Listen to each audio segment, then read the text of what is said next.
কোন গুনাহে আল্লাহ বান্দার দিক থেকে মুখ ফিরিয়ে নেন। এই বিষয়ে প্রসিদ্ধ একটা হাদিস আছে, নবী সাল্লাল্লাহু আলাইহি ওয়াসাল্লাম বলেছেন, 3 ব্যক্তি এমন আছেন যাদের সাথে কিয়ামতের দিন আল্লাহ কথা বলবেন না, তাদেরকে আল্লাহ তাআলা পবিত্র করবেন না। এই মানুষগুলো যাদের থেকে আল্লাহ তাআলা মুখ ফিরিয়ে নেবেন, তাদের সাথে আল্লাহ কথা বলবেন না, তাদেরকে আল্লাহ পবিত্র করবেন না।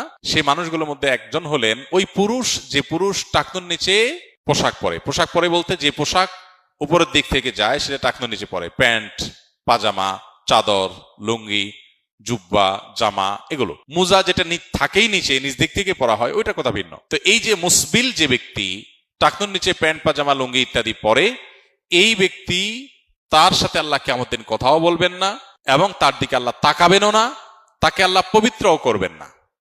এই 3টা ভয়াবহতা এই ব্যক্তির জন্য আছে, যে ব্যক্তি টাকনুর নিচে প্যান্ট, পাজামা, লুঙ্গি পরে। আমাদের দেশে অনেকে আছেন মসজিদে নামাজ পড়তে আসলে তখন প্যান্ট ভাঁজ করে। অনেক মসজিদে মুয়াজ্জিনরা মাইকে বলেনও যে টাকনুর নিচে যাদের প্যান্ট আছে প্যান্টগুলো উঠায় নেন। নামাজের জন্য এই কথা কেন বলবেন?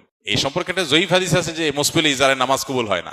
হাদিসটা সহিহ সূত্রে বর্ণিত না। বিশুদ্ধ হাদিসগুলো সবগুলো হলো কমন এবং জেনারেল, সব সময়ের জন্য এটা প্রযোজ্য যে পুরুষ মানুষ টাকনুর নিচে পোশাক পরবে না। এখন বৈজ্ঞানিক গবেষণা বলছে যে এটা পুরুষের জন্য ক্ষতিকর। যাই হোক, সেটা গবেষণা কি প্রমাণ হয়েছে এটা বড় কথা না, বড় কথা হলো নবী সাল্লাল্লাহু আলাইহি ওয়াসাল্লাম নিষেধ করেছেন, বাস শেষ।